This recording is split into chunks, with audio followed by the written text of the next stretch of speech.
Welcome to another video from Vishnu Mantra. This video series is for learning Selenium C Sharp. If you missed any video, you can watch it from the playlist. The link is added here. It is now time to learn much into Selenium controls, and we want to see how to automate a web page. So in order to start with that, I am having different locators here.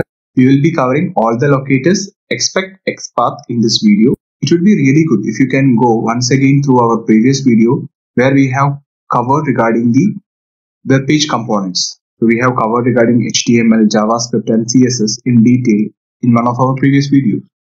So I'm having the link here and that will really help you in order to learn the locators in a faster pace.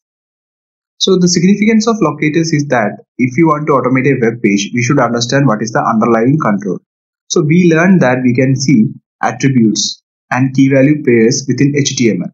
So if you want to automate a web page or a particular button or maybe a field, you should understand which control you have to use and how to construct the control such a way that you can automate the web page. So let's start with ID first. So this is an example where you can see ID. Here you can see the ID is equal to email. So ID in a HTML page is added in order to identify a particular element in a unique manner. So let's look into a web page and see how to identify unique controllers. Web page. Friends, I'm having Google Chrome opened up and I navigated to Facebook. And this is the landing page where I can enter my email, phone number and enter my password in order to log in. Okay, so you all will be familiar with this web page. Anyway, I am not recommending you to use Facebook or any other prominent websites like Amazon or Flipkart in order for your learning purpose. Kindly use any of the test websites available for the same. I will be giving the URLs of few of the test websites for your learning purpose in the description. Anyway, for demonstrating the usage of locators, I will be using this particular web page. Here, if you want to programmatically enter the username and password and click on this login button, we have to identify the controls which uniquely identifies these components. Okay, so we can see the HTML structure now. Here we can see the HTML DOM structure, and if I use the inspect button in order to inspect this field, you can see this particular HTML tag, and this tag contains a tag name, and also you can see key value pairs which gives structure to this particular field. Now the question is that which one we will use in order to uniquely identify this particular field. We have different locators and we are going to start with ID. ID is being used by developers in order to give unique identification for a HTML component. But there are also cases where ID will be missing, and also there may be chances that there may be a duplication, even though it is recommended to use unique values for ID. ID is very useful if it is unique, and when you look at the ID, if the value, if it makes some sense regarding this field, then you can use the same without any second thought. But also you have to ensure that it is not getting duplicated anywhere else in the DOM structure. In order to check that, what you can do is like you can construct XPaths. We will be covering XPaths in detail in our next video. But for the time being, I will just show you how you can search for any other duplicates. Okay, if you click on Ctrl F, you can see a field appears where you can enter string selector or XPath and you can search for that. Okay, so here ID is equal to email means you can enter here email and you can search in their web DOM structure in order to see whether anywhere else you can see ID equal to email. If anywhere else if you see ID equal to email means you can't use that, it is not a unique identifier. Easily you can also construct a XPath and see whether this is a unique identifier or not. I will just show you how to do it. If I put /* then at ID is equal to email, you can see that it is returning only 1 of 1, where it means there is only one element with this particular ID. We can see how to create XPaths in our next video, but I am showing you that it is easier for you to identify whether that is a unique identifier or not. Okay. And now if we see this login button, you can see that again the tag name is input. inside the email field also you saw that the tag name is input. Okay, so input is not a unique identifier. If you use input in order to identify this particular field, then it won't work. So for example, if I put / and input, it will show you 1 of 42. So there are 42 instances of input being used across this DOM structure. So you can't use input as a unique identifier or a unique locator. Coming back to the login button, here you can see ID value is something like u_0_b, but this doesn't make much sense for me. If I use this as my control, and there are very chance that it may dynamically change or developers may also change it at some point of time. So I'm not going to use this particular ID for uniquely identifying this login button. What I can do is like I can either use type is equal to submit, or I will be using anything else. Even I can combine together. I can combine values equal to login and type is equal to submit in order to construct my unique locator. Okay, so we will look into all those things later. But now understand that we have to identify something which uniquely identifies, as well as it should make some sense, because seeing at the value you should be able to judge whether you have to use it or not. So from experience also you will understand. Also when in your automation for a customer, when you go across the different controls, you will clearly understand which are controls we can use and which are won't work. Okay, so that comes through practice, as well as when you get to know more about the website which you are testing, you will have more hands-on, and also you can discuss with the developers as well in order to understand which all you can use as a unique identifier and which all they won't change later on. Okay, so I hope you got an understanding regarding the locators. Okay, now we will go to our Visual Studio screen in order to see how to use this and how to enter something inside this field. You can see my Visual Studio screen now. I created a project with NUnit as the framework, and also I added the components for Selenium as well as for Chrome driver. Okay, by adding the package. If you don't know how to do this, you can check my previous videos where I am explaining how to create a project and how to add the packages. Okay, here I am also navigating to this particular URL. Okay, now we will give our locators and we will try to enter something inside the particular email field. Okay, to do that I will type driver dot. If you see here, driver is the WebDriver instance, and it gives us different features. Like if you look, you can see find element, find elements, you can see manage, navigate, quit, you can see, then switch to title, URL, window handles, all these things you can see here, right? So all this will help you in order to accomplish different tasks when you automate the browser. We will get into all those things as we go through each one of them. Now what we have to do is like we have to enter something inside that field, right?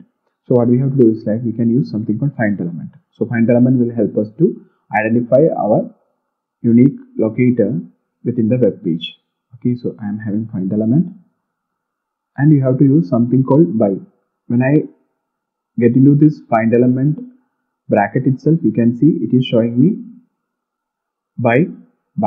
Okay, that is the method that will be helping me to identify the element. So I will be entering by. Then if I click on dot, again it is giving me different options like class name, CSS selector, ID, link text, name, partial link text, tag name, and all those things. So these are the different ways by which I can uniquely identify my element. Okay, there are different options available, and I will be using ID. Okay, and I have to put again a bracket, and if you see here, it is showing me by.id. I can enter a string field. So if I want to enter a string, what I have to do? I have to put double quotes. Okay, and inside the double quotes, I have to give my ID value. So what is my ID value? Email. Okay. So with this, we are uniquely identifying our control, which is having ID email. Now we have to perform some action on that, right? So what we have to do, if you put dot, then you can see different options like submit, send keys. Okay, and also you can see options like clear, click, and clear. Okay, if it is a button, we will be using click in order to click on that.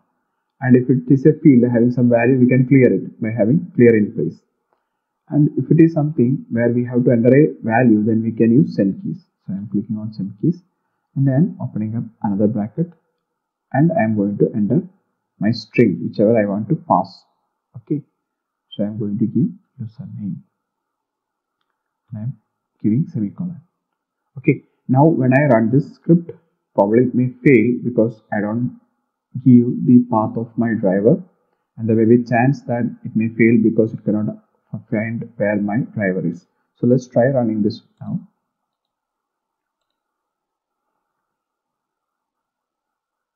See, as expected, it failed. At times it cannot find the driver, okay, which is inside my solution, so it has got failed. So if you are getting this error, it means that it is not able to find the driver. It is trying to find the Chrome driver and it is telling it cannot find the Chrome driver.exe. So in order to fix this, there are different means, like you can download Chrome driver.exe from the Selenium official website, and you can store it at some place and you can point to that. So with your browser version, you have to change the Chrome driver version as well. So at every time you have to periodically update when the browser updates your Chrome driver version as well. Okay, I explained regarding the same as well in my previous video, and we added it in our package. But here we can see it is not able to figure out where the Chrome driver.exe is. So we can mention this in different ways. One thing is like you can put it inside a location, and you can mention that inside your environment variable. You will be having something called environment variable available. If you go to your system properties, and you can give the location of the Chrome driver there and you can refer it here. Okay, that way you can ensure that the Chrome driver.exe is being found by the Visual Studio. Okay, other way you can do is like you can mention that at any point of time it has to look within this project and it has to figure out where the Chrome driver.exe. Okay, that way also you can give. And the third thing is that you can give the path. You can give a location where the Chrome driver.exe is locating, and you can mention that inside here. Okay, that way also you can do. But if you do that way, the problem is that in future, if you are going for migrating this project somewhere, or if you want to run this as part of your CI/CD pipeline, then it creates an issue, because if you hardcode that path, it won't work. Anyway, for our purpose now, we can hardcode the path and it won't make any difference for us. Okay, so I am coming to Solution Explorer, and if you already build this project, as I run this project, I told you before, right, it will build the project. So if you build the project and if you go to the solution, okay, here inside my bin, you can see the debug. Inside that, if you come, you can see the Chrome driver.exe. Okay, so you can use this Chrome driver.exe path in order to help the test engine to find where the Chrome driver is. Okay, so I am going to copy this path and I am going to use inside my code. So I am going to paste it within the double quotes. So I am pasting it now, and you can see that error will come for the path which I have given here. Either you can put / or you can put @ symbol. Okay, the error will go. Okay, so this means that we are telling the Visual Studio test engine that our Chrome driver.exe is existing in this location, and it can go and look at there in order to find our Chrome driver.exe. Also, you can do one more thing. You can create a folder like drivers here, and you can add your Chrome driver.exe from the bin. You can copy it and paste it here, or you can download from Selenium website and you can paste here, and you can give this path as well. That is also fine. So whichever way you want, you can do it in order to get out of this error. Okay, so I am going to run this again.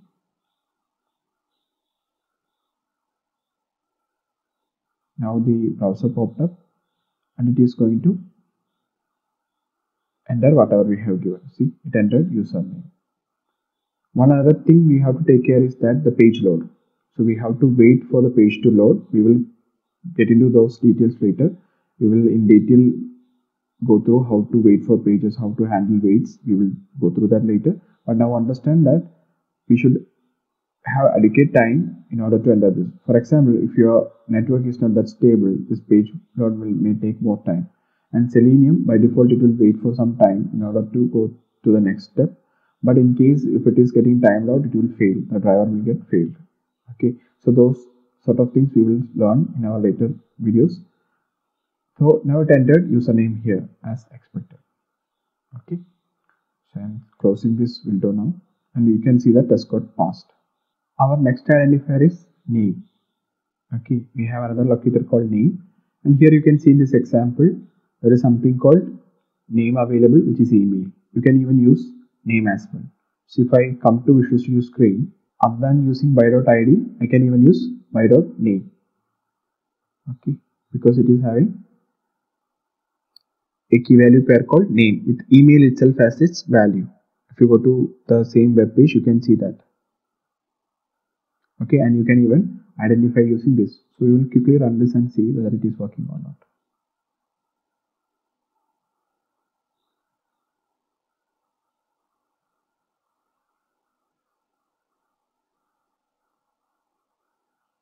With name also it is working. Okay, and that way also we can automate and enter a value here. Our next locator is link text. Okay, so what do you mean by link text? So inside a HTML tag, if we are having text, for example something like projects, here you can see projects, and that means it is a link text. So in order to see an example of link text, we will go to some website and see an example for link text. Okay, so we can see an example for link text now. So if I click here in the forgotten account, you can see that there is a text which is not a key value pair, it is a plain text. Okay, and we can even use this if it is a unique identifier. See, it is a unique identifier. Only this string is only getting used here. It is not being used anywhere else inside this web page. So as long as it is no longer getting used anywhere else in this web page, you can simply use that as your unique identifier or locator. Okay, instead of that, if we go and try using something else, like maybe if you click on this sign up button, here also you can see a plain text. See, this is a plain text without a key value pair. So if I try to use this text, then you can see that at 6 places it is getting reused. This is not the unique locator. Okay, but in case of forgotten account, we can use that.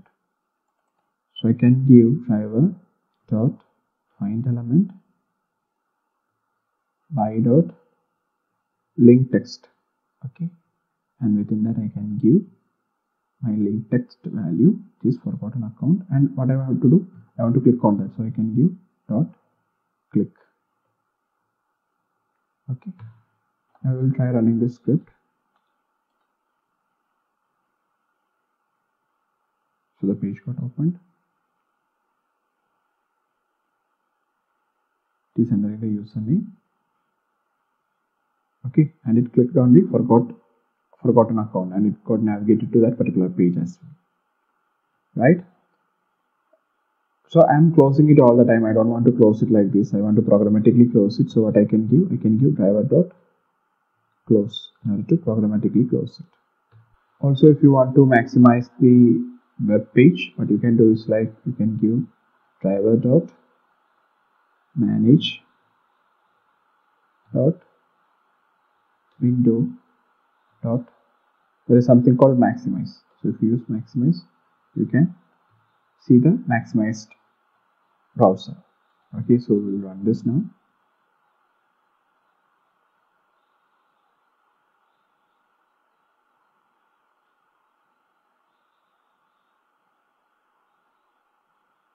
Because I have given the maximize just before closing the browser, so it will open up and then it will get closed. See, maximize and it got closed quickly.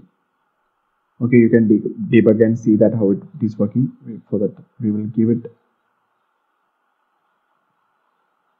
somewhere after launching the URL. Okay, this way now it will get maximized first, then it will enter the username, then it will click on the forgotten button. Okay, now let's see what is the next way of identifying the element. Partial link text is another way of identifying the web element. Here what we will be using is that if we are having a text and if you want to use a part of it, then we can have partial link text. Okay, if you want to tell the Selenium identifier that we only going to use a part of the text, then we can use partial text. So in our previous example, we saw forgotten password, right? If you use partial linked text, you can use forgotten alone. You don't have to mention the entire string. That way also you can automate it. So we will see that in our Visual Studio screen. So if I mention my dot partial link text and I don't want to give this entire string, I can just mention forgotten. If it is a unique identifier, then it will, because if there is nowhere else, if it is mentioned forgotten, then it will work. So I'm going to run this.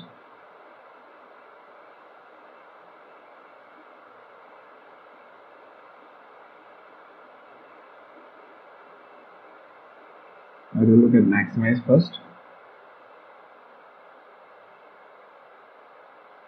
Okay, and it quickly went to the forgotten. But we can see that everything everything happened in a very quicker manner. So we want to control before getting close. We want to see the screen, right? So in order to do that, what I will do is like I will put some wait. So for this particular wait, I am going to use thread.sleep. Okay, so I am going to wait before going to my driver.close in order to see my page properly. But I am not recommending thread.sleep, which is an unconditional wait. But when we cover the wait part, how to wait for the page load and also wait for our next steps, we will cover all those things during that video. So I am going to add using thread.sleep. So I add a system.threading, and also I want to mention how much time I have to wait for. So I can mention 5000, means it will wait 5 seconds. Okay, it is in millisecond. Okay, so if I mention 5000 means it will wait for 5 seconds. I will run this and will show you. So it open up my browser now. It is navigating to my web page.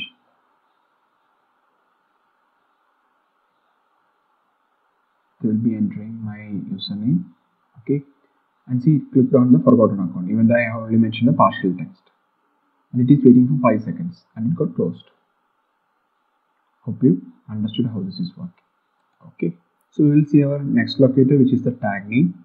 So you can see here something called input, which is the tag name. Okay, you can use this particular tag name as well as your locator, but the precondition is that it should not repeat anywhere. If that tag name is only used within this tag, then it is fine. This will be a unique identifier. Okay, but in our Facebook page you saw that, right? Input is getting used many places else as well, so we can't use input. Otherwise we have to specifically mention which tag name, like we can number it starting from 1 2 3 4, we can number it, and we can, that way also we can tell. But as we have many other things in place in order to uniquely identify that, I don't recommend using that particular tag name. Okay, the tag name will mostly will help us when we are having select and link, when we have to go and select something from a drop down, then we can use this particular tag name. Simply like you can come here, if I type in driver dot find element, I can give by dot tag name. Okay, and if I can find a tag name which is unique to that particular element, I can use it. Okay, now I am not getting in detail about the same, you can try it out yourself. One other thing that I would like to show you is like regarding iWeb element. So this particular locators and using it inside driver.find element, you can do in a separate way as well. Okay, now what I am doing is like I am creating a component called iWeb element, okay, and which is enter email, and I am defining it as driver.find element by .name email. So how this is going to help us is like, here also we had a single statement, right? But if you want to use this at multiple places, then we can define something called iWeb element. Okay, and this iWeb element will help us to create an object which is enter email, and we can uniquely identify this particular component. So wherever we want, we can use it. For example, if I type enter email dot, I can put send keys and type username. Okay, already we are entering the username by this way, right? So I am going to clear it first before entering it. So how can I clear that field? I can simply enter.email dot, I can put clear. See, each time I don't have to repeat my code. Here, if I am going to type in, then I have to write driver.findElement by.this dot, then I have to give clear, right? So I can avoid that. So whenever you want to repeatedly use your code, you can define an object called iWebElement as the type, and then you can use it anywhere else that you want. Okay, both this is the same thing, but here we are creating a dedicated object, and using that object we are using that particular element. Okay, so here it will clear it again, and here I will give like Vishnu Mantra as the username. Here I will anyway comment this particular statement. Okay, and now we will run it and see how this works. So I'm going to run this now.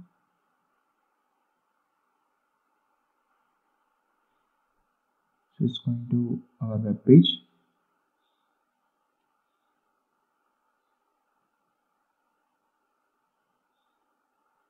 See, it quickly entered the username and it cleared it out and entered Vishnu Mantra, and it is now waiting for 5 seconds. Okay, here also if you put some wait, then we can see that how this is exactly working. Also you can debug it. We have covered regarding debugging in our previous video. You can even debug it and see how exactly it is working. So before it is getting cleared, I am sending some 2 minutes wait. Okay, sorry, I'm putting some 2 seconds wait before it clears, and after it clears also I'm putting some 2 seconds wait. Okay, and if I try run it again, showing me some error. Okay, sorry, I missed T here, that's why it is showing me the error. I'll run it again.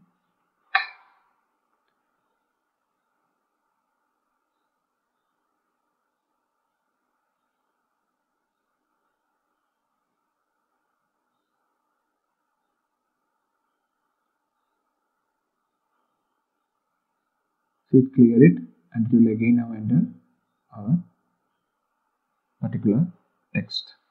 Okay, and after 5 seconds it got closed. Okay, so I hope by this now you would have understood like what are the different ways by which you can create an element and use it. Okay, I hope now you are clear like how you can have the locators in place in 2 different ways.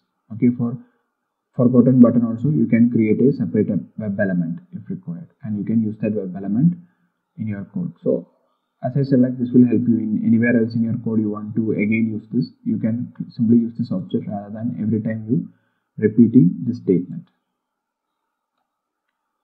Okay, so when we go for advanced Selenium concepts, we will be covering all those things. We have to separate our pages, and at that point of time we can look detail into this. Next locator that I would like to cover is class name.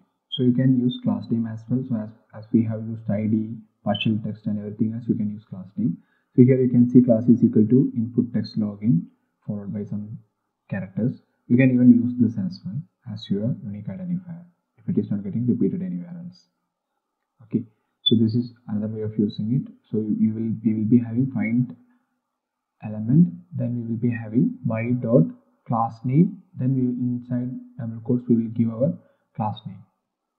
Okay, and then we will be using that in order to locate our element. So it is almost the same way as we did for other attributes as well. Okay, you can use the same. The next way we can identify an element is using the CSS selector. So in case if the name or ID, if it is not working or we don't have anything unique with ID or name attributes, we can combine. Okay, so if there are no ID or name available, we can, and if also there are no tag names available, we can combine it together.